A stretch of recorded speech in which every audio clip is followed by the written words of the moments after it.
किसी ने पूछा कि जन्नत की कोई कीमत है, तो मुस्तफा ने कहा।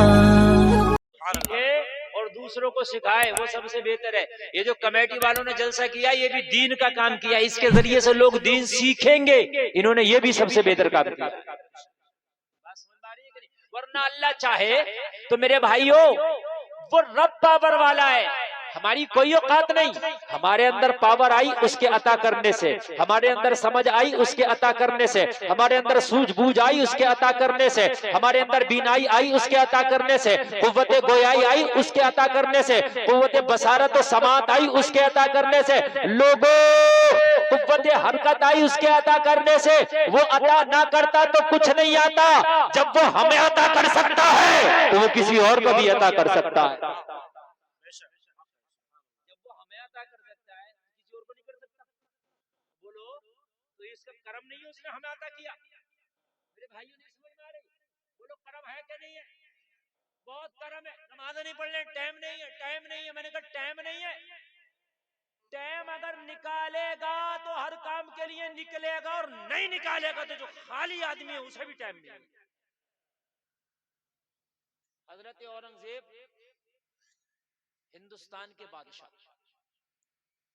और आज का हिंदुस्तान नहीं, मैं कल के हिंदुस्तान की बात कर रहा हूं। आज का हिंदुस्तान बहुत छोटा है, मैं उस हिंदुस्तान की बात कर रहा हूं जिसमें पाकिस्तान भी हुआ करता था। मैं उस हिंदुस्तान की बात कर रहा हूं जिसमें छोटे छोटे मुल्क जो कट गए वो भी हुआ करता, बांग्लादेश भी इसी में हुआ करता था।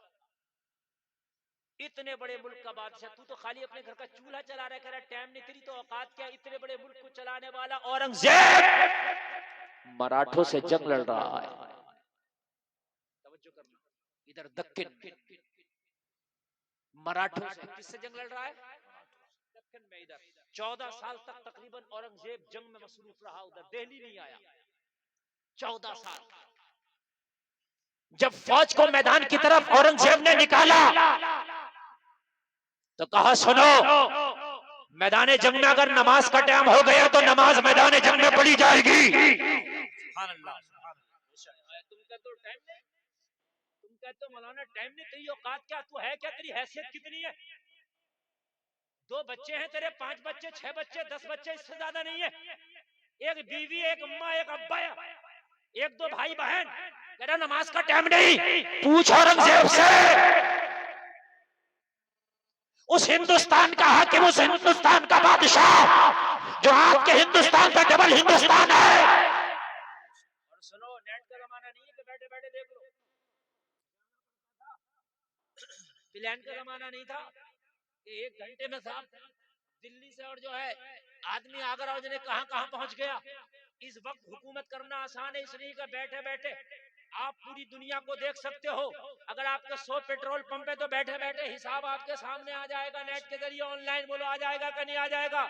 पहले लेकिन ऐसा मसला नहीं था। आज हुकूमत करना आसान है, आज बिजनेस करना आसान है। कल हुकूमत करना मुश्किल था, कल बिजनेस करना मुश्किल था। लोगों आज बैठे बैठे,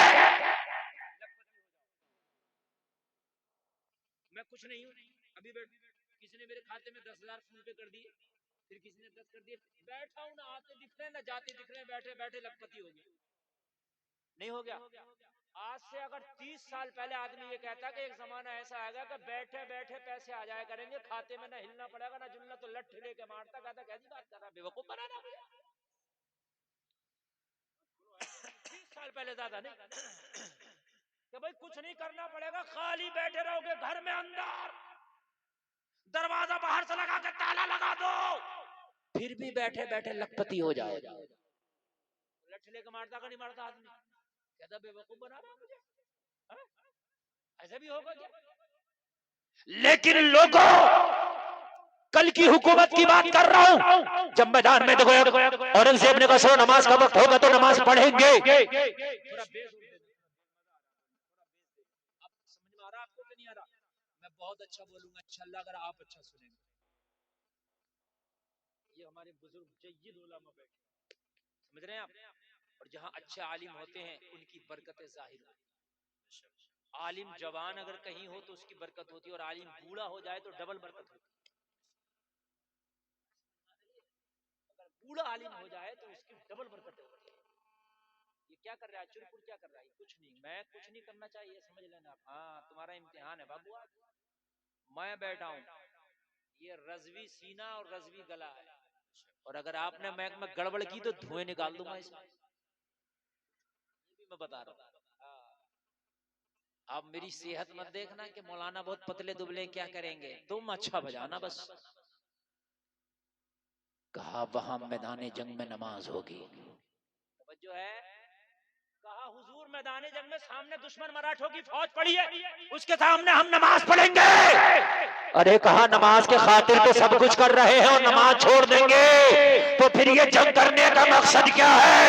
औरंगजेब बच्चों के लिए नई तलवार उठा रहा है।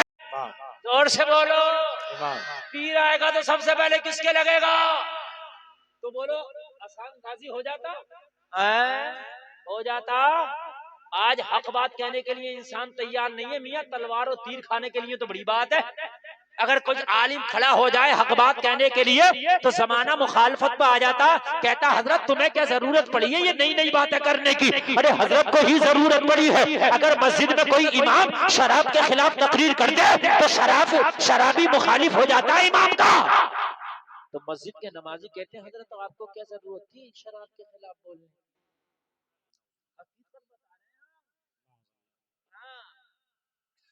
एक शादी में हम गए, डांस पार्टी हो रही, और डांस पार्टी इतनी जबरदस्त हो रही कि वो मेरे कान पे बजा ला रहा, जो डीजे बजाता बजाता नचाता नचाता ले आया, तो गुस्सा आ गया और मैं लड़ गया।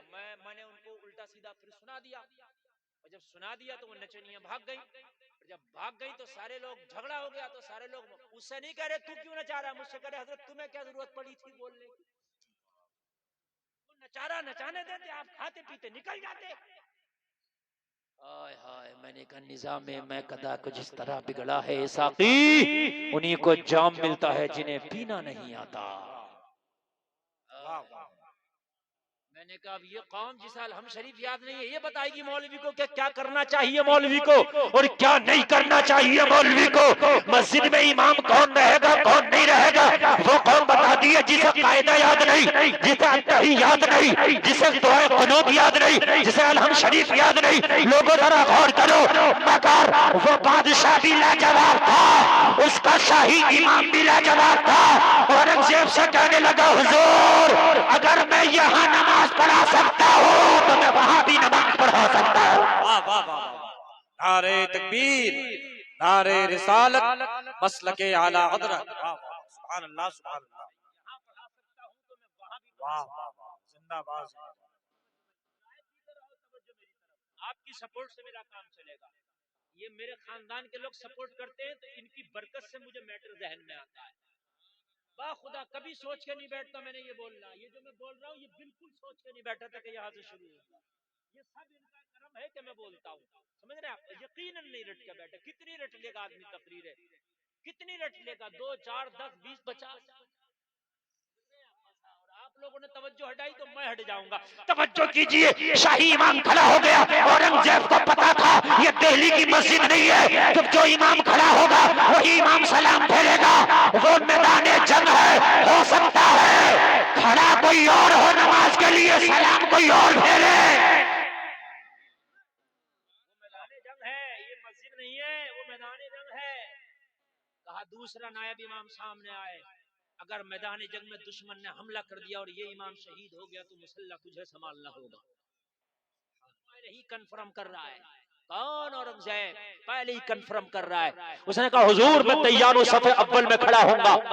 तीसरे इमाम को औरंगजेब ने बुलाया, बोला तू इमाम सालिस है। इमाम अव्वल, इमाम सानी, इमाम सालिस, तीसरा इमाम। कहा अगर ये भी ढेर हो जाए तो मुसल्ला तू संभालेगा। यार ईमान कितने पुख्ता थे। आज का होता तो कहता हुजूर मैं क्या करूंगा इस तनख्वाह का जब मैं ही ना रहूंगा, मुझे तो यही कहीं नमाज पढ़वा दो, पढ़वाना तो हुजूर वहां की तो बात ही ना करो। हकीकत बता रहा हूं मैं, लेकिन इमाम सालिस भी खड़ा हो गया, लोगों कहने लगा हुजूर बात पक्की, मैदान जंग में मराठों के मुकाबले पे औरंगजेब की फौज खड़ी है, उधर मराठे सफ बंद है, इधर औरंगजेब के सिपाही फौजी सफ बंद है, ज़ोहर की नमाज का वक्त हो गया, अजान दे दी गई। बोलो सुभान अल्लाह, और जोर से बोलो सुभान अल्लाह। ई को बढ़ाओ जरा, 1 मिनट के लिए बढ़ाओ, ई को गूंज बढ़ाओ, ऐसी गूंज बढ़ा देना जैसे ई को होना चाहिए। हेलो लौट के आती है आवाज, ई को में लुटाओ, हेलो और लुटाओ, हेलो और लुटाओ, हेलो बस हाथ हटाओ, हाथ हटाओ। अजान पढ़ दी गई, औरंगजेब बोला पढ़ो,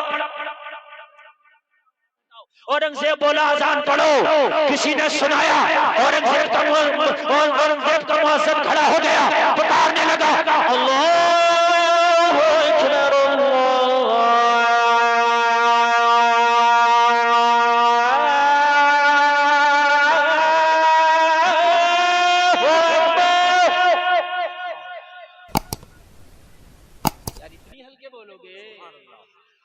उस मैदान में तुम होते क्या, भाग जाते क्या?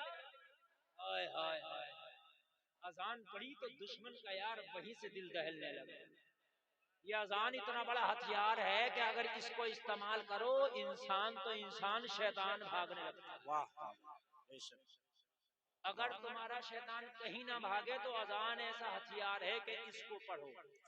बच्चे ज्यादा शरीर हो जाएं, ना माने तो डंडे से ना मारो, उन्हें बैठ के अजान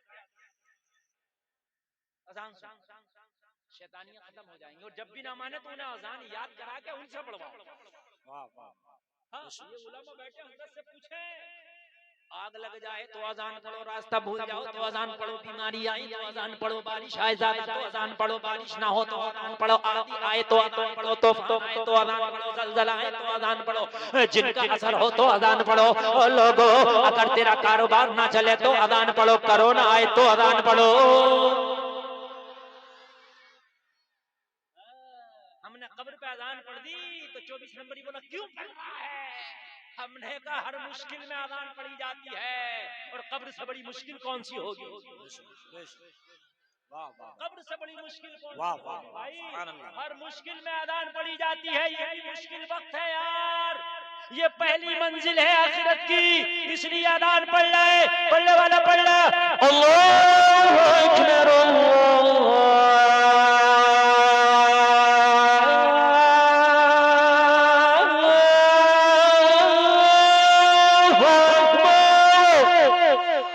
अशहदु अल्ला इलाहा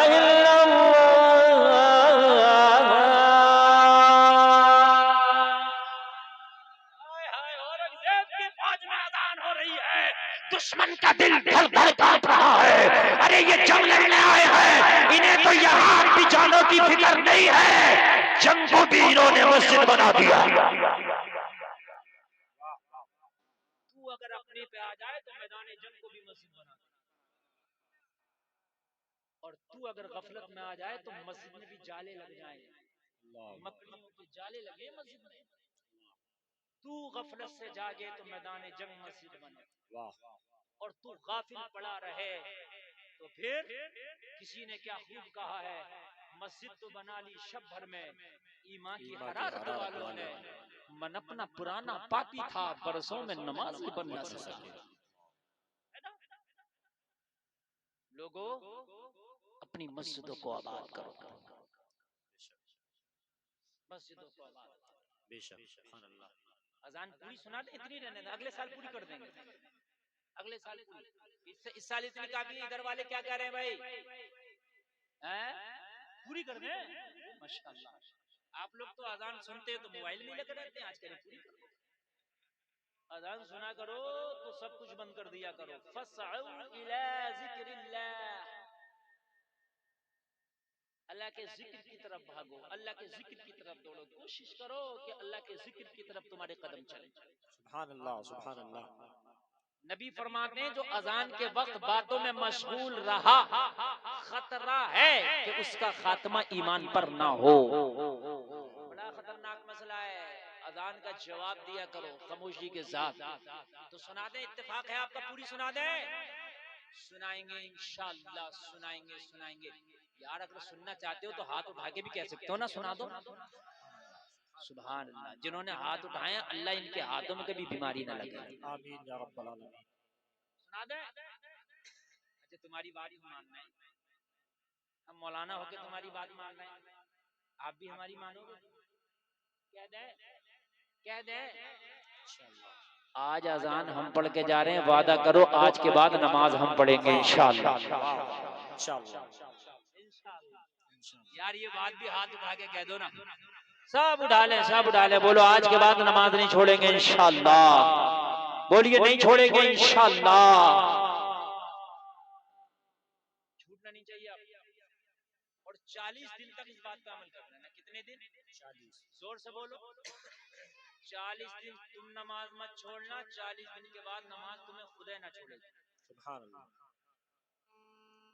फिर ये ऐसी तुम्हारी दोस्त बन जाएगी, ऐसी दोस्त बन जाएगी कि तुझे छोड़ेगी, लेके जाएगी, यहाँ रहेगा मस्जिद में लेके जाएगा, मर गया तो जन्नत में लेके जाएगा। सुभान अल्लाह, सुभान अल्लाह, माशाअल्लाह। छोड़ेगी नहीं।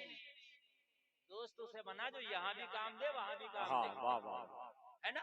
ये पबजी के दोस्त तेरे, ये तेरे ओबाश दोस्त, टपोरी दोस्त, इन दोस्तों से दूर हो जा। ये तुझे कुछ ना देंगे, ये तुझे कुछ ना देंगे, तुझे तुझे बस इतना करेंगे, ज्यादा तेरी दोस्ती निभाएंगे। तू मर गया तुझे कब्र में लिटा के और 3 लोग मुट्ठी डालेंगे और कहेंगे मिनहा खलकनाकुम व फीहा नुईदुकुम व मिनहा नुखरिजुकुम तारतन उखरा। कह के कहेंगे अलविदा। पता नहीं तेरा ये दोस्त तमाम जिंदगी तेरी कब्र पर लौटे या ना लौटे, आए या ना आए, कभी इधर पलटे या ना पलटे। ये है तेरी दुनिया की दोस्ती, ये है तेरी दुनिया की मोहब्बत। मगर जलसे में आने वाले अगर दिल मदीने वाले से लगा के गया होगा और कब्र में तुझे जगा के फरिश्तों ने सवाल पूछा होगा और तू घबरा रहा होगा, कब्र अंधेरी होगी, तन्हाई का घर होगा, वो नई जगह होगी, घबरा रहा होगा, तो कब्र में एक आवाज आएगी, अरे मेरे गुलाम घबराने की जरूरत नहीं है। जहां माँ की मोहब्बत, बाप की शफकत काम न आएगी, वहां मदीने वाले की रहमत काम आएगी।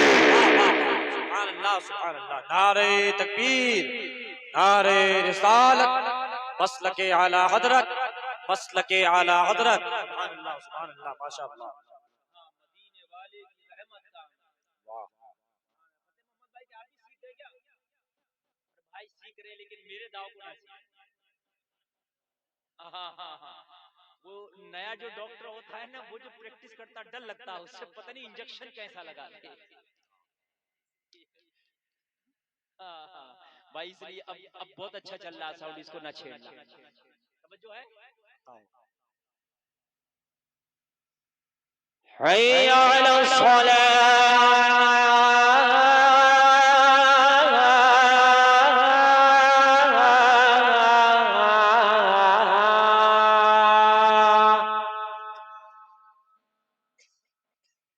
हैया अलल फलाह।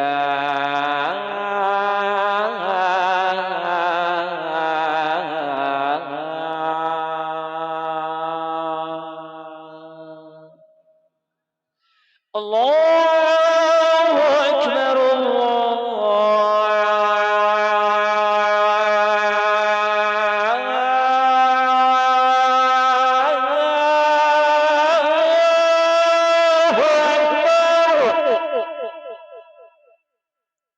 ला इलाहा इल्लल्लाह।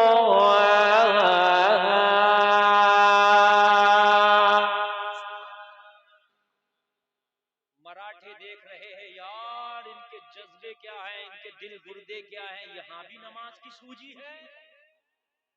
वाह रे नबी के आशिक, खुदा की कसम ये जानों की परवाह नहीं करते। तुम तो कहते हो टाइम नहीं है हमें नमाज का, मेरी दुकान कौन चलाएगा, तुम कहते हो टाइम नहीं है, मेरा कारोबार कौन करेगा, तुम कहते हो टाइम नहीं है, मेरा बिजनेस कौन करेगा, तुम कहते हो मुझे टाइम नहीं है, मेरी खेती कौन करेगा। अरे औरंगजेब से पूछ, मैदान में खड़े होकर कह रहा है जंग बाद में होगी, पहले नमाज होगी। सुभान अल्लाह, सुभान अल्लाह, माशाअल्लाह। पहले नमाज, हल्का ई को कम करो, अजान हो गई, अब अजान हो गई, हल्का ई को कम करो, हल्का ई को कम करो, हल्का सा बस बस बस। Hello hello hello hello hello hello. शाही इमाम मुसल्ले पे खड़ा हो गया। सुभान अल्लाह, बोलो सुभान अल्लाह। सुभान अल्लाह, सुभान अल्लाह। जरा थोड़ी देर के लिए तसव्वुर में लाओ, दिल कांपने लगे। थोड़ी देर के लिए तसव्वुर में लाओ। सामने मराठों की फौज है, इधर औरंगजेब है, मुसल्ले इमामत पे खड़ा हो गया शाही इमाम, पहला फर्स्ट इमाम, और खड़े होकर तकबीर कह दी गई, और तकबीर कही, नमाज शुरू हो गई।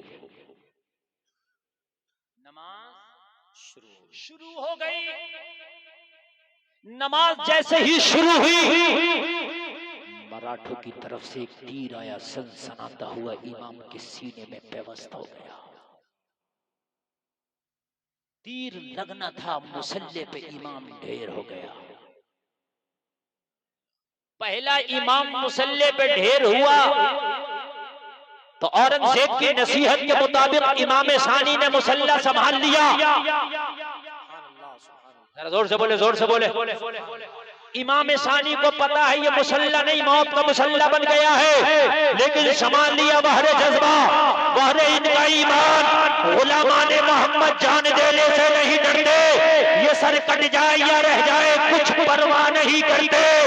इमाम सानी ने मुसल्ला संभाला, इमाम सानी मुसल्ला संभाल कर नमाज पढ़ा रहा है। मराठों का दूसरा तीर आया, इमाम सानी के गले में लगा, पेवस्त हो गया। इमाम सानी मुसल्ले में ढेर हो गया, मुसल्ला खाली है। तीसरा इमाम आगे बढ़ा, मुसल्ला संभाल लिया। तीसरा इमाम नमाज जारी रखा। इमाम के सामने से तीर आया, सीने में लगा। तीसरा इमाम भी मुसल्ले में ढेर हो गया। मैदान में सन्नाटा छा गया।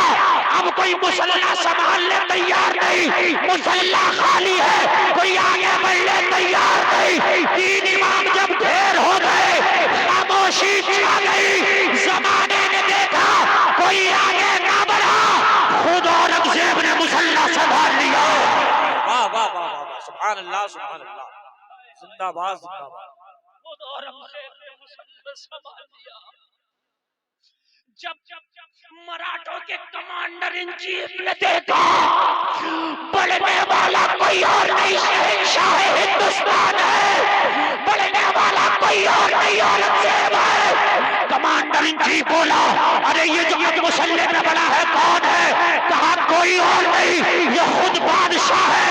तो कहा मैदान छोड़ दो, इससे जंग नहीं जीती जा सकती। कहा किस लिए? कहा औरंगजेब अगर अपने लिए लड़ने आता तो मुसल्ले पे खड़ा न होता। औरंगजेब अपने लिए नहीं आया है, औरंगजेब किसी और के लिए आया है। नारे तकबीर, नारे रिसालत, नारे रिसालत, मसलके आला हजरत, जल शहीद मिलादुन नबी। वाह वाह, जिंदाबाद जिंदाबाद। ये अपने लिए लाता तो मुसल्ले पे खड़ा ही नहीं, इसको अपनी जान की परवाह ही नहीं है। हमारे फौजी आते हैं तो ये तवक्को लेके आते हैं कि वापस भी जाना है। औरंगजेब आया है तो ये सोच के ही नहीं आया कि वापस जाना। कुर्बान जाओ यार इसकी सादगी पर, कुर्बान जाओ यार इसके जज्बे पर,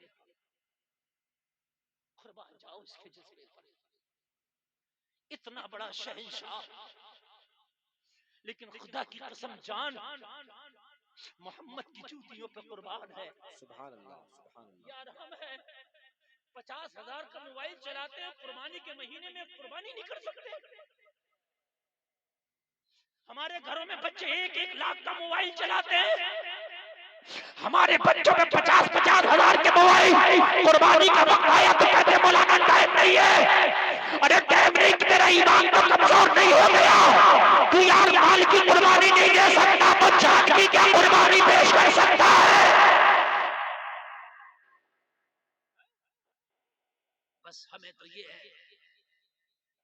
कपड़ा बहुत अच्छा पहन लो, हमें तो ये है माल बहुत ज्यादा कमा लो, मगर कान खोल के सुन, यही औरंगजेब ठोकर पर रखते हैं ये दुनिया को, ठोकर पर रखा है इन्होंने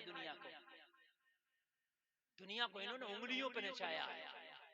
हम दुनिया की उंगलियों पे नाच रहे हैं, दुनिया की ठोकर पे हम हैं और इनकी ठोकर पे दुनिया की।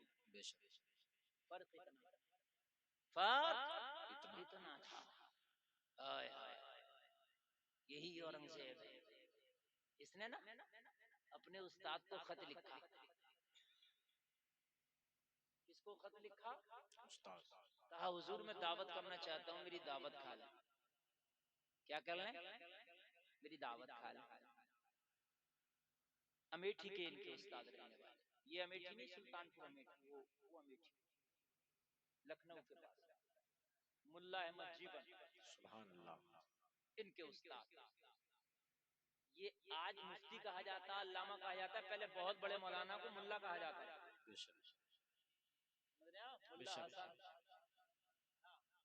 मुल्ला इरशाद रामपुरी,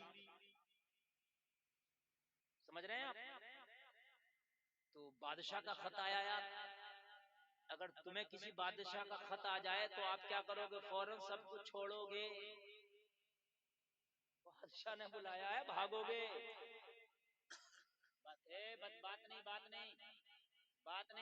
बात करोगे तो मेरी बात रुक जाएगी बाबू। मैं वो बात दे रहा हूँ, इंशाअल्लाह जलसे से जाओगे जिंदगी बदल जाएगी। मुल्ला अहमद जीवन मदरसे में पढ़ाते थे, मौलाना आदमी। खत में लिखा, बादशाह तुम्हारी दावत तो खाएंगे लेकिन तुम्हारी दावत खाने का अभी टाइम नहीं है हमारे पास, शाबान में मदरसे की छुट्टी होती है तो शाबान में आके तुम्हारी दावत खाएंगे। इंतजार करो यार, ऐसे उस्ताद का तो शागिर्द है जो मुसल्ला इमामत पर खड़ा हो गया था, तो परवाह नहीं करता यार। उस्ताद ने जैसा उस्ताद वैसे ही शागिर्द, जैसा बाप वैसी औलाद। आज दुआ करते हैं, या अल्लाह सुल्तान सलाहुद्दीन अय्यूबी पैदा कर दे, या अल्लाह कोई मोहम्मद बिन कासिम दे दे, या अल्लाह कोई तारिक बिन ज़ियाद दे दे। दुआएं कबूल नहीं हो रही, या अल्लाह फिलिस्तीन के मुसलमान तबाह बर्बाद हो रहे हैं, फिर से कोई सुल्तान सलाहुद्दीन अय्यूबी दे दे। पैदा क्यों नहीं होता? एक शख्स ने मुझसे पूछा, हजरत हर मस्जिद में दुआ हो रही है, हर जलसे में दुआ हो रही है, फिर कोई सुल्तान सलाहुद्दीन अय्यूबी क्यों नहीं आता? फिर कोई मोहम्मद बिन कासिम क्यों नहीं आता? मैंने कहा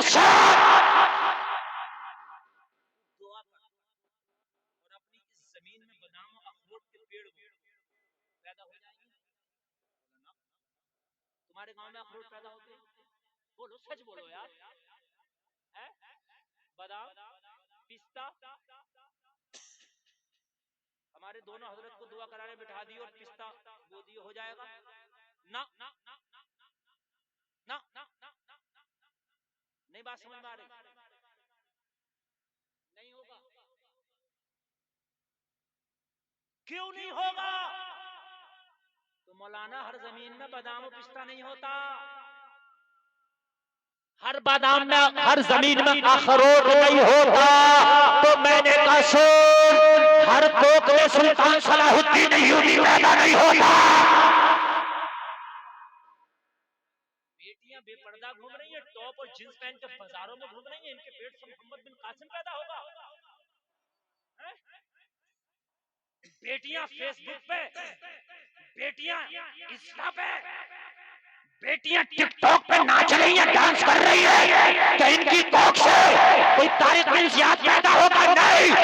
अगर होगा तो कोई नचकैया पैदा होगा, होगा तो कोई औलाश पैदा होगा, होगा तो कोई टकोरी पैदा होगा। अगर चाहते हो कि औलादे नेक हो, तो अगर माँ बाहया हो, अगर बीबी माहे नूर हो, तो बेटा मोइनुद्दीन होगा। सुभान अल्लाह, जिंदाबाद। ये बीबी माहे नूर तेरा खूब है ख्वाजा, अल्लाह के महबूब का महबूब है ख्वाजा। मैंने उससे पूछा, यजीदियत बहुत पंजे निकाल रही है, कल एक यजीद था, आज हजारों यजीद हैं, एक हुसैन क्यों पैदा हो जाए ताकि यजीदियत का पंजा मरोड़ दे?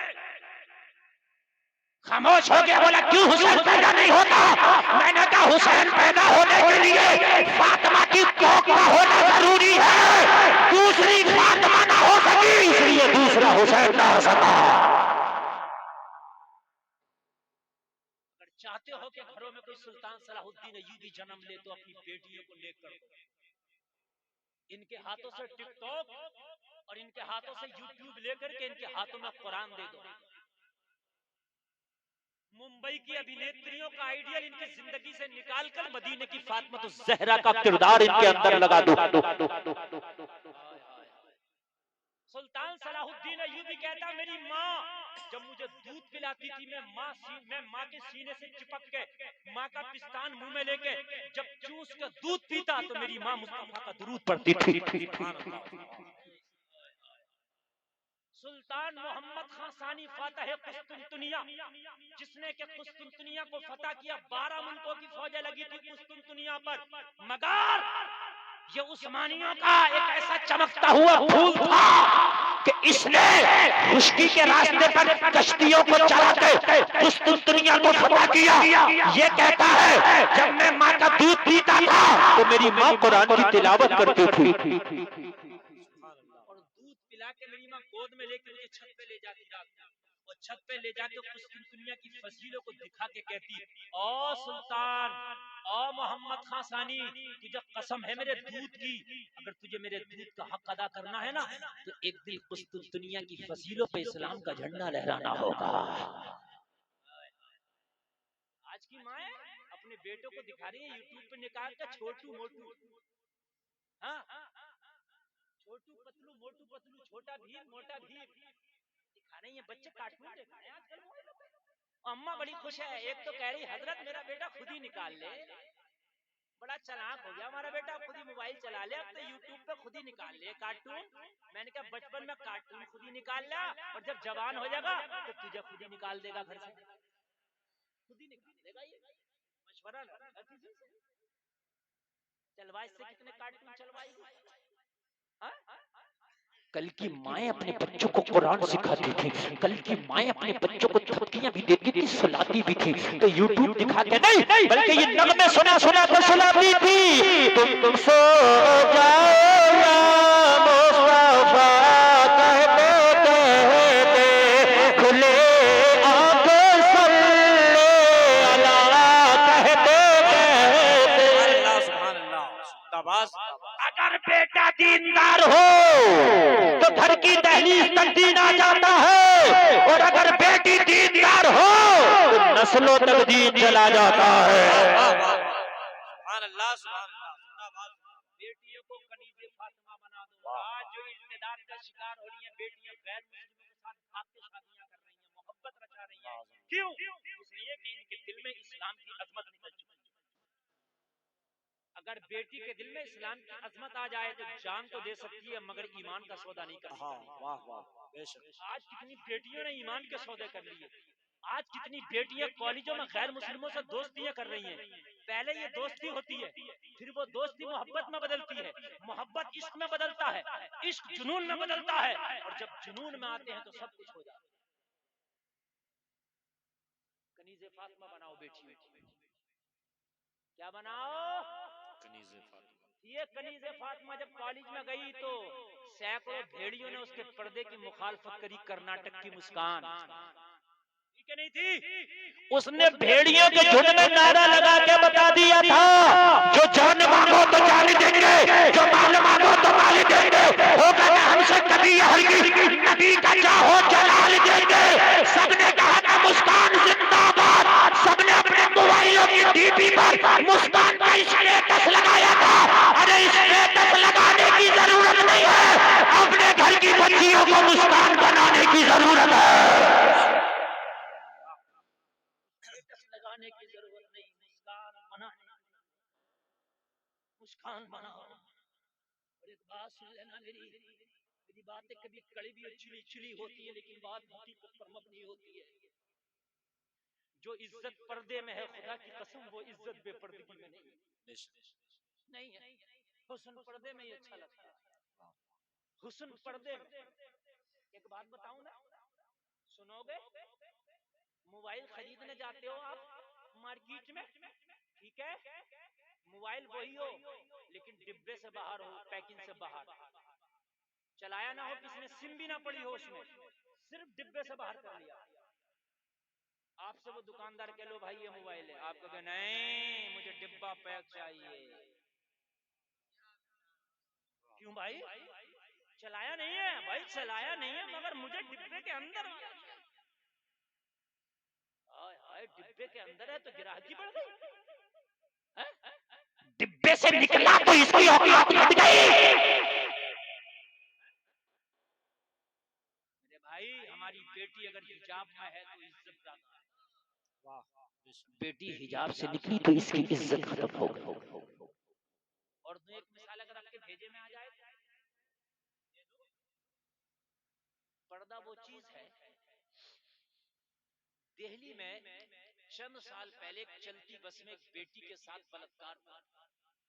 कई साल दिल्ली की बात। वो बेटी उसका बड़ी खतरनाक तरीके से शिकार हुई और फिर वो उसका इंतकाल भी हो गया। किसी ने कहा फांसी दो, ये दो, वो दो, सजा भी दी गई। बड़ी तकलीफ, जगह जगह मीटिंगें हुई कि बलात्कार के खिलाफ बड़ा कानून बनाया जाए, लड़कियों के लिए कोई हेल्पलाइन बनाई जाए। बड़ी बड़ी मीटिंग हुई, आला सतह। साउथ इंडिया में एक मीटिंग हुई जिसमें हर मकतबा एक फिक्र का आदमी था, जिसमें मौलवी भी था, पंडित भी था, जिसमें क्रिश्चियन का भी, उनका भी बड़ा आलिम था, जिसमें सिखों का भी बड़ा धर्म गुरु था। सबने अपनी अपनी राय पेश की। कोई बोला बलात्कारी के लिए सजाए मौत का कानून बनना चाहिए, किसी ने कहा बलात्कारी के लिए हाथ काट देना चाहिए, किसी ने कहा बलात्कारी को देश बदर कर देना चाहिए। सबने अपनी अपनी राय दी। एक पंडित खड़ा कहने लगा अगर बलात्कारी को हम मार दें, सूली पे चढ़ा दें तो क्या बलात्कार बंद हो जाएगा? जवाब, ये समाधान कहाँ हुआ? एक ने बलात्कार किया, हमने उसको मार दिया, तो अगर बलात्कार बंद हो जाए तब तो समाधान है, और बलात्कार फिर भी होता रहे तो समाधान है? क्या बलात्कारियों को फांसी नहीं हुई? हुई क्या नहीं हुई? कितनों को हुई? निर्भया कांड में फांसी हुई क्या नहीं हुई? क्या फांसी के बावजूद भी बलात्कार बंद हुए? बोला नहीं।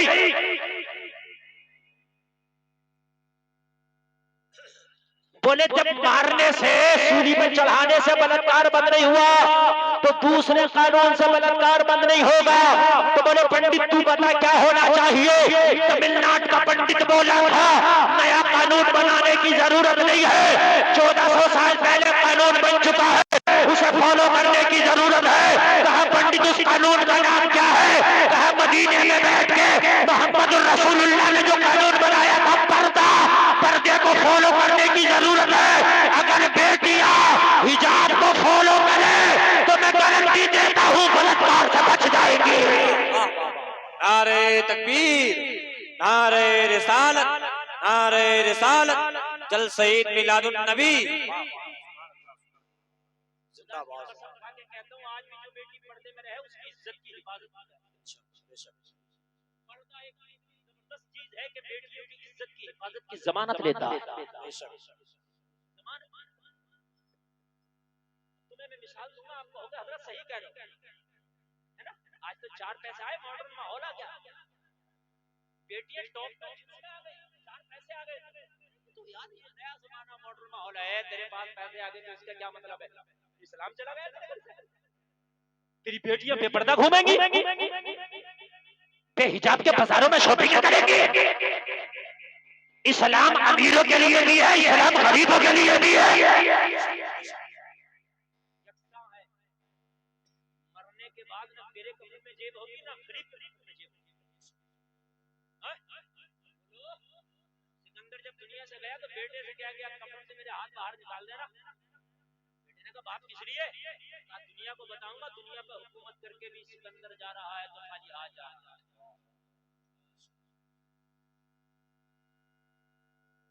आपने हलवाई की दुकान देखी है? हलवाई की दुकान पर प्रोजेक्ट होता है बर्फी, महंगी मिलती है, 1000 रुपए किलो तक की, 500 रुपए किलो। अगर बर्फी को वो काउंटर पे बिना पर्दे के खुला रखे तो मालदार तो बहुत है। सबसे ज्यादा महंगा प्रोडक्ट है उसकी दुकान का, जलेबी से महंगा, इमरती से महंगा, बालूशाही से महंगा, पेड़े से महंगा, लड्डू से महंगा। बड़ी महंगी है, बड़ी अमीर है, लेकिन बेपर्दा जब काउंटर पर रख दी ना तो अमीर तो है। गंदी मक्खी आई उसी पे बैठी। अमीर है मगर मक्खी, रास्ते का गुबार उड़ा उसी पे गिरा। पता क्या है इसकी, मालदार तो है मगर बेपर्दा है। बात सही है क्या नहीं सही? मानेंगे नहीं? जलेबी 100 रुपए किलो की अंदर रखी है मगर महफूज, न गर्द पहुंच रही है, न मच्छर, न मक्खी, न गुबार। ये मालदार है, ऊपर बैठी है बेपर्दा, दावत नजारा दे रही है। कलुआ आया दुकान पे, मलुआ आया, बथुआ आया, नथुआ आया, किसी को बालूशाही चाहिए था, किसी को जलेबी, किसी को इमरती। तो चाहिए इमरती था, लेकिन जब बर्फी रखा देखा तो उठाया चुपके से टेस्ट कर लिया। कलुआ तो ये तो चाहिए थी इमरती, लेकिन क्यों खा लिया? बोला रखा था तो खा लिया, अंदर होता तो काहे में खाता। नथुआ, बथुआ, अथुआ सब खा लिया, थोड़ा ही सही मगर टेस्ट कर लिया। अब वो बर्फी कल को करने लगे, नथुआ पता हम कौन है, सब पता, देखा टेस्ट करके। उसी दुकान में 5 रुपए का पार्लेजी का बिस्किट रखा था। बड़ा गरीब है, ओनली 5 रुपया, मगर हिजाब ओढ़े हुए है, पोलोथीन लपेटे हुए है। ये नथुआ, बथुआ, कलुआ, मलुआ आया, आके कहने लगा मुझे एक बिस्किट टेस्ट करा दे। तो हलवाई बोला पागल तो नहीं है, ये बिस्कुट टेस्ट नहीं कराया जाता, ये बैग है, इसे वही खाता है जो इसकी कीमत अदा करता है, बाकी ऐरा गैरा इसे नहीं खाता। जहन मिल गया, जो बेटियां पर्दे में रहती है उनके मालिक वही बनते हैं जो उनकी मेहर की रकम अदा करते हैं।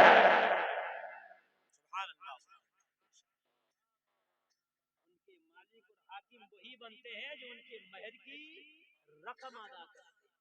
पर्दा लाजवाब, 5 रुपए का बिस्किट अपनी इज्जत बचा ले। सुभान अल्लाह। हाय हाय हाय, अपना उसूल कभी नहीं। औरंगजेब ने खत लिखा, हुजूर दावत खाने आ जाएं, कहा शाबान में आऊंगा। क्या कहा याद है कि नहीं है? मुल्ला अहमद जीवन ने क्या कहा? शाबान में आऊंगा, छुट्टी पड़ेगी तब, और खिलाना हो तो खिलाइयो, नहीं खिलाना हो तो बताइयो। बादशाह हो तो अपने घर के, हमारे भी कुछ उसूल हैं। तनख्वाह चाहे आने दो, आने की बातें हैं मगर इज्जत रखते हैं। बादशाह जरूर हो मगर हमारे भी उसूल हैं। उधर से जवाब मिला, हुजूर शाबान में आ जाना, मैं इंतजार करूंगा।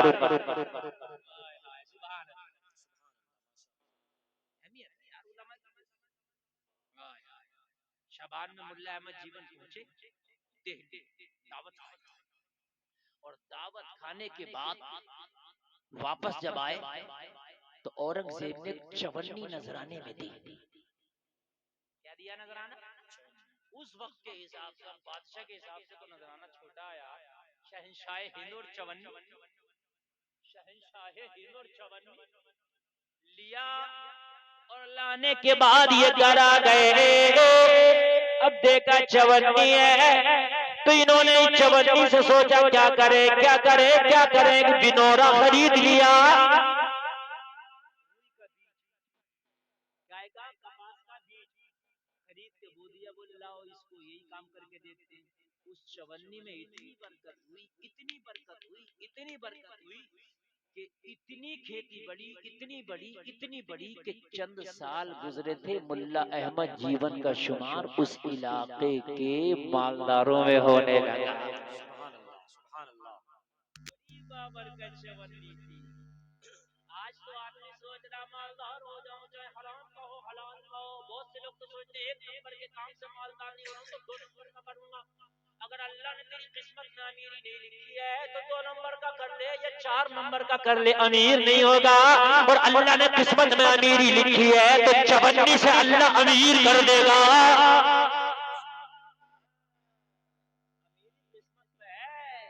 अमीरी 2 नंबर पे नहीं है, बहुत से लोग 2 नंबर का कर रहे हैं।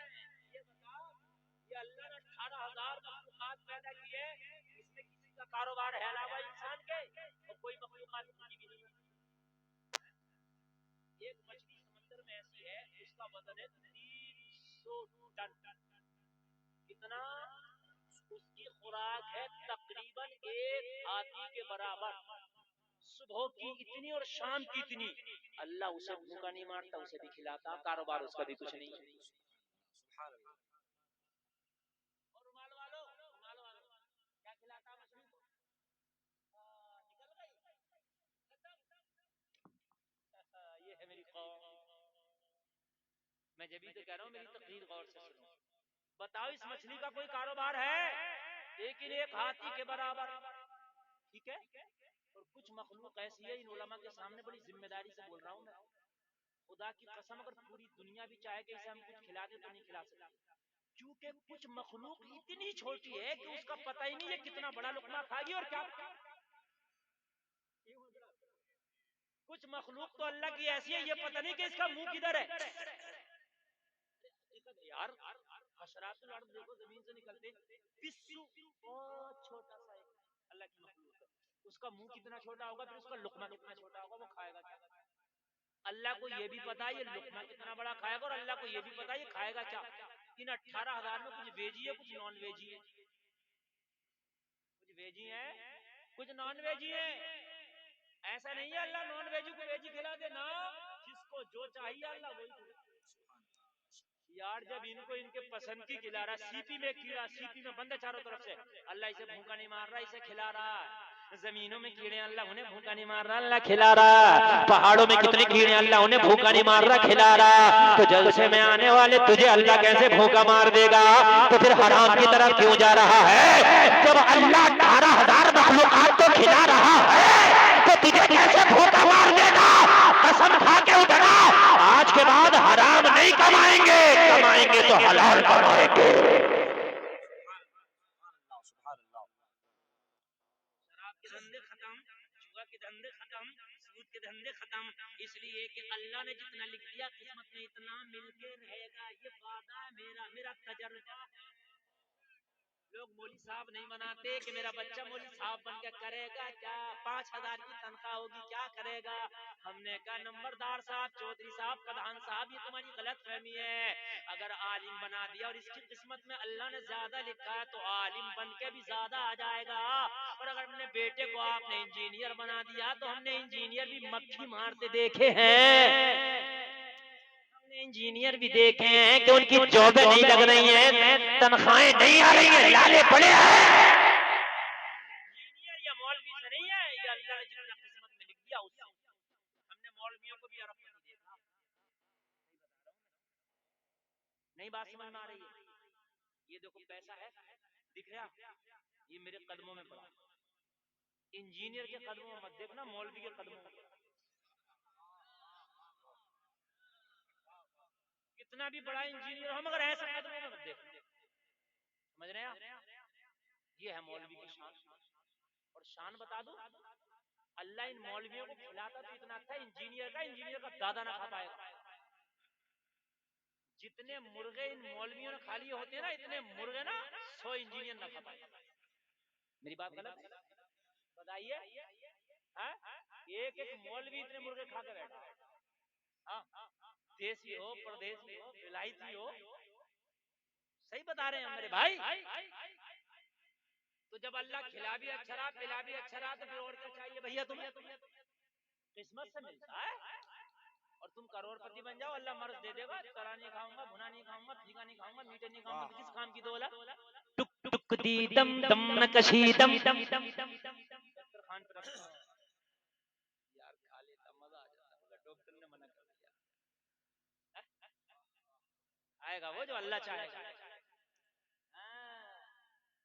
अल्लाह मालदार करना चाहे तो मुल्ला अहमद जीवन को चवन्नी से जमींदार बना दे, और अल्लाह अगर गरीब करना चाहे ना तो विजय माल्या को हिंदुस्तान से भगा दे।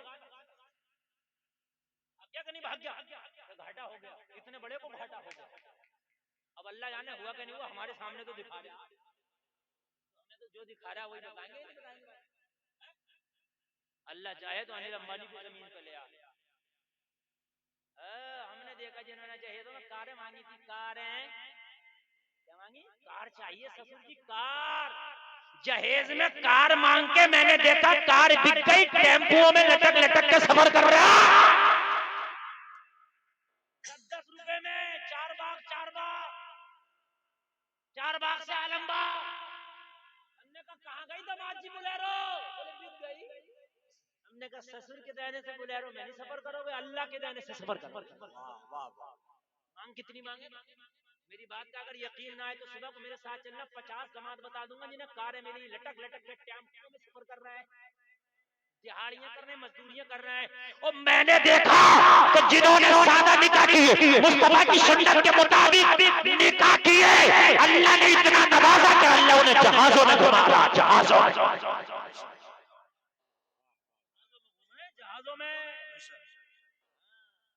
बात समझ में आ रही है कि नहीं आ रही है? तो मौलाना उसको मत पीछे हटाओ। बच्चे होते हैं डॉक्टर बनाऊंगा, इंजीनियर बनाऊंगा, और अगर कोई ढेड़ा, कोई थोड़ा सा काना बुचका पैदा हो गया तो कहते हैं इसे तो मौलाना बनाएंगे। मौलाना अमीर लोगों को चाहिए कि वो अपने बच्चों को मौलाना बनाए, इसलिए कि मौलाना जब अमीर बनाएंगे और अपने पैसे पे पढ़ाएंगे, ज़कात खिला के मौलाना ना बनाओ, अपना खर्चा करके मौलाना बनाओ, कल इंशाल्लाह डंके की चोट पे बोलता नजर आएगा। स्कूलों में तो 1000 रुपए की फीस दे रहे हो, मदरसे में 100 रुपए के लिए जान निकल रही है। मदरसे में चाह रहे हो ज़कात खैरात में मेरा मौलाना बन जाए, दो कहना हजरत अगर 1000 रुपए महीने भी खर्च है तो मैं दूंगा।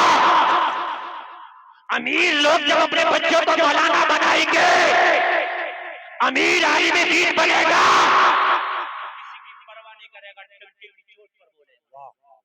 बेशक, सुभान अल्लाह।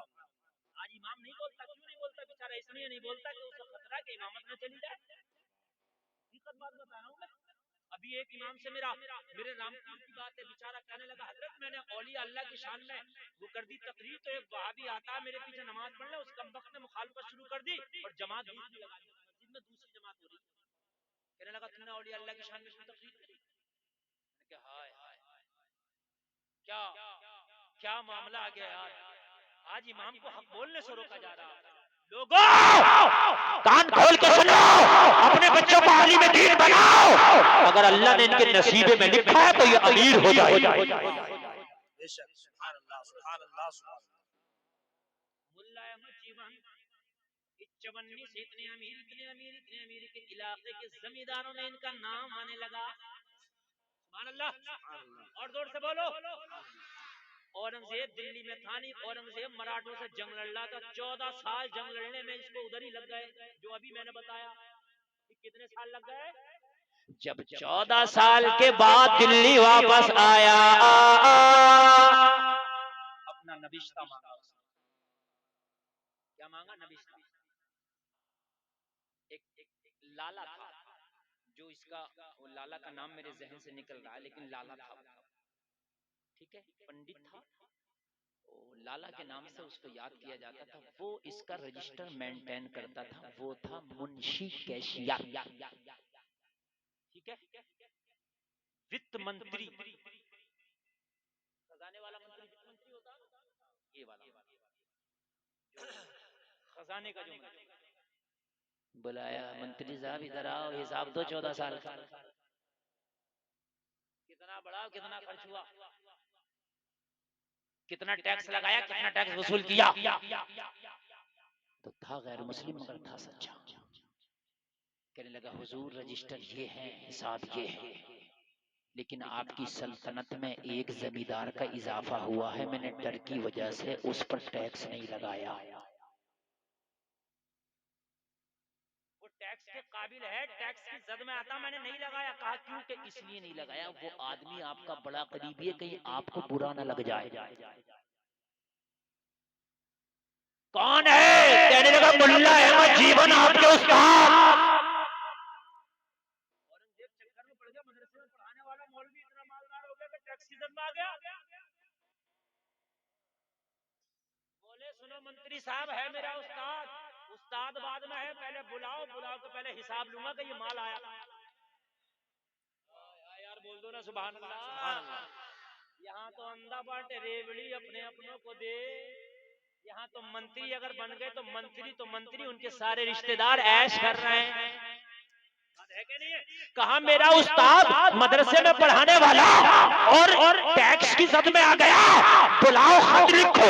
खत लिखने के बाद में पहले बुलाया जाएगा और बुला के पूछा जाएगा इतनी अमीरी आई कहां से। अगर 2 नंबर का करके अमीर हुआ होगा तो चाहे उस्ताद है सजा दी जाए। वाह, बेशक, वाह, इस्लाम तेरे चाहने वाले न रहे, जिनका तू चांद था अफसोस वो हाले न रहे। ये है तुम्हारी हुकूमत, आंखों में आंखें डाल के बात करो। खत लिखा मुल्ला अहमद जीवन को, कहा औरंगजेब ने तलब किया, कहा औरंगजेब से कह दो शाबान में आएंगे जब छुट्टी कह दो शाबान। नींद तो नहीं आ रही है ना? शायर मुल्क हिंदुस्तान आमद आमद हो गई है, इनका आना मेरे जाने की छुट्टी है। तकरीर बहुत अच्छी चल रही है, मुझे बोलने में मजा आ रहा, जहां तक मेरा अंदाजा आपको सुनने में बहुत मजा आ रहा है। और 1 घंटा 5 मिनट ये किधर गुजर गया मुझे पता नहीं चला। सही बता रहे हैं। हाँ, वरना इतने में लोग आ जाते हैं, लेकिन यहाँ तो लग रहा है कि आप ऐसे तरोताजा हैं कि न कोई उठने तैयार है, न इधर उधर पलक मारने तैयार।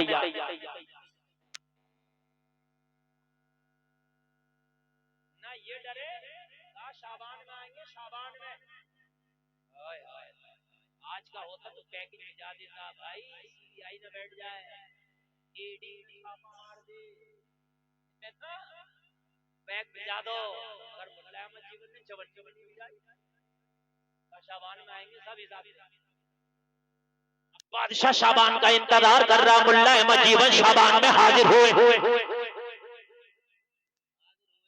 खाना बाद में, नाश्ता बाद में। ये बताइए कि आपको 1400 साल पहले मैं गरीब छोड़ के गया था, 14 साल में ये अमीरी कहां से आ गया? हाय हाय, दिल चाहता है कि यार मैं आपसे बहुत करीब होके बोलूं। जिस दिन दुनिया का लालच, हराम दौलत का लालच निकल गया ना, खुदा की कसम मोमिन कामिल बन जाओगे। ये हराम दौलत के लालच ने तो हमें बुज़दिल कर दिया। फिलिस्तीन में मुसलमान तबाह हो रहे, तुम खामोश बैठो रे, कुछ नहीं कर सकते तो कम से कम वजू करके मस्जिद में नमाज पढ़ के उनके लिए दुआ तो कर सकते हो। मगर बुज़दिल बन गए, खबर सुनते हो बस अफसोस करके रह जाते हो। अरे दुआ मोमिन का हथियार है, दुआ करो, हो सकता है अल्लाह तेरी दुआओं के सदक़े में फिलिस्तीन वालों को फतह अता करे। सुभान अल्लाह, सुभान अल्लाह, बेशक। हिसाब तो कहां से आई इतनी अमीरी इन 14 साल में? मुल्ला अहमद जीवन कहा एक एक रत्ती का हिसाब है, मैं हिसाब तुझसे लूंगा। औरंगजेब तू हिसाब दे, वो चवन्नी कहां से लाया था? मेरा हिसाब बाद में, पहले अपनी चवन्नी का बताओ, चवन्नी लाया कहां से था जो तूने मुझे नजराने में दी? कहने लगा हुजूर आप मुझसे उल्टा ले रहे, मुझे आपका हिसाब लेना है। कहने लगा मेरा बाद में शुरू हुआ, तूने चवन्नी दी तब ना जमींदार हुआ। चवन्नी बड़ी बाबरकत निकली, चवन्नी बड़ी बाबरकत निकली, उस चवन्नी ने तो मुझे माला माल कर दिया। चवन्नी कहां से आई जरा बता। सुभान अल्लाह, सुभान अल्लाह। है और छत टपक रही है। हाय हाय, कैशियर है मुगलिया सल्तनत का और छत टपक रही है। यहाँ तो खाली स्टेनो हो ना, स्टेनो किसी का तो उसकी छत अलग दिख रही होती है। गलत तो नहीं कह रहा हूँ, टपक नहीं रही होती है, चमक रही होती है। छत टपक रही थी, रजिस्टर भीग रहे थे, मैंने बीवी को लगा दिया रजिस्टर हटाओ। हम एक जगह से दूसरी जगह मुंतकिल करने लगे, मैं भी मुंतकिल करने लगा, मेरी बीवी भी मुंतकिल करने लगी, मैं भी मुंतकिल करने लगा, मेरी बीवी भी मुंतकिल करने लगी। रजिस्टर ज्यादा थे, पूरी हुकूमत का हिसाब था, छत ज्यादा टपकने लगी, रजिस्टर भीगने लगे, हम इसको अलग ना हटा सके। बीवी बोली निकलो, मजदूर हो तो बुला के ले आओ।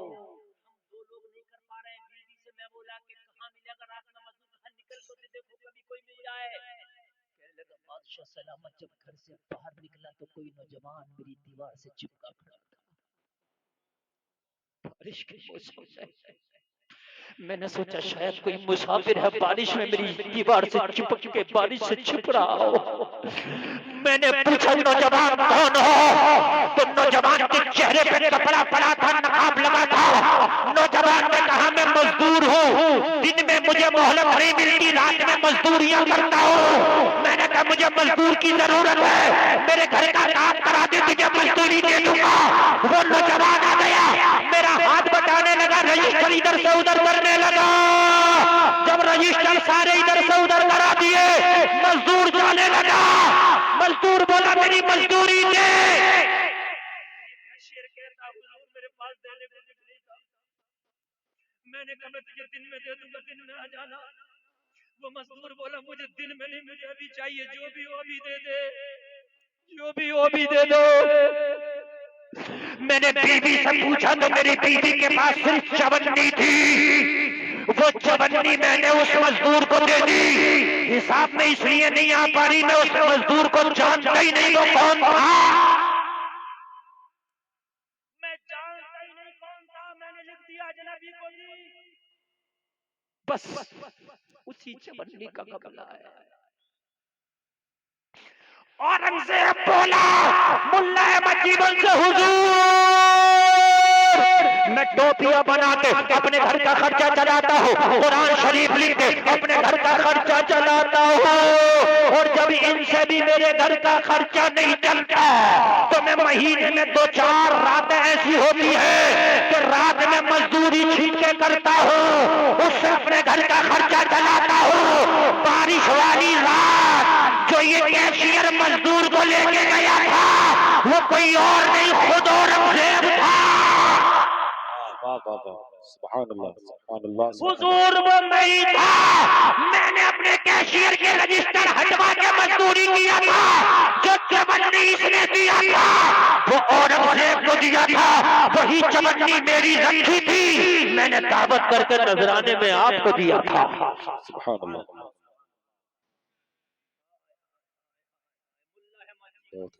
चवन्नी से बिनौरा खरीद के ले गया था, उसमें अल्लाह ने इतनी बरकत दी, इतनी बरकत दी, इतनी बरकत दी कि आज मैं जमींदार बना बैठा। आय हाय हाय हाय। हलाल की कमाई करो, हलाल कमाओ, अगर अल्लाह चाहेगा तो तेरे छोटे कारोबार में भी बरकत दे देगा। लोगों ये कसम खा के उठना, किस्मत से ज्यादा नहीं, वक्त से पहले नहीं, जितना लिखा है उतना मिल के रहेगा। जब तक लिखा है जब तक जी के रहेगा। जितना अल्लाह ने लिख दिया है उससे खाए बगैर एक लुकमा भी तेरी किस्मत का नहीं रह सकता, मर नहीं सकता। और जो अल्लाह ने लिखा नहीं वो खा नहीं सकता। जब अच्छा एक बात बताओ, आपने सुना होगा नबी पेट से पत्थर बांधते, कभी बसा औकात नबी के पेट से पत्थर होता, सुना कि नहीं सुना? मैं आपसे सवाल करता हूँ, नबी को पेट से पत्थर बांधने की क्या जरूरत? तो आपका जवाब होगा भूख की वजह से। जब कमर पेट को लगता था तो मुस्तफा जाने रहमत शम्मे बज़ में हिदायत ताजदारे खत्म नबुव्वत अपने पेट से बांधते थे। मैं थोड़ी देर के लिए इन उलमा के कदमों को चूम के सवाल करता हूँ, भूख की वजह से नबी पत्थर बांधते थे? मूसा की कौम को भूख लगे तो जन्नत से खाना मन्नु सलवा आ जाए, आया कि नहीं आया? कुरान में सूरे बकर में पढ़ो, जिक्र है यार मूसा की कौम भूखी हो तो अल्लाह जन्नत से खाना भेजे। कि इमामुल अंबिया भूखा हो तो पेट से पत्थर की जरूरत पड़े कि जन्नत से खाना ना आ जाता?